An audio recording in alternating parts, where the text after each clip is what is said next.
കാലുവേദനയായിട്ട് 4 വർഷത്തോളമായി കാലുവേദന തുടങ്ങിയിട്ട്. ഒരു പ്രാവശ്യം വീണു.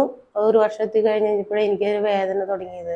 കാലിൻ്റെ മുട്ട് കയറാനും ഇറങ്ങാനും പറ്റാണ്ട് ഞാൻ കരഞ്ഞു പിഴിഞ്ഞാണ് നടന്നിരുന്നത്. അന്നേരമാണ് ഇങ്ങനെ ഒരു സുഹൃത്ത് വഴി ഞാനിവിടെ വന്ന് ഡോക്ടറെ കാണുന്നതും 10 ദിവസം മരുന്ന് കഴിച്ചു.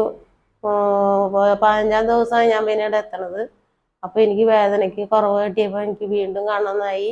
അങ്ങനെ ഞാൻ വീണ്ടും വന്ന് കണ്ടു. ഇപ്പം എനിക്ക് സുഖമായിട്ട് നടക്കാനൊക്കെ പറ്റുന്നുണ്ട്. വേദന തന്നെ മാറിയെന്ന് തന്നെ പറയാം. ഇതെല്ലാവർക്കും നല്ലൊരു ഗുണപ്രദമാണ്. സാറിൻ്റെ ഈ ട്രീറ്റ്മെൻറ്റ് ഞാൻ എക്സസൈസ് കറക്റ്റായിട്ട് ചെയ്തിട്ടുണ്ട്. പറഞ്ഞ കാര്യങ്ങളൊക്കെ കൃത്യമായിട്ട് തന്നെ ചെയ്തിട്ടുണ്ട്. അപ്പോൾ അതിൻ്റെയൊക്കെ ഫലം തന്നെയാണ് എന്ന് എനിക്ക് മനസ്സിലായി.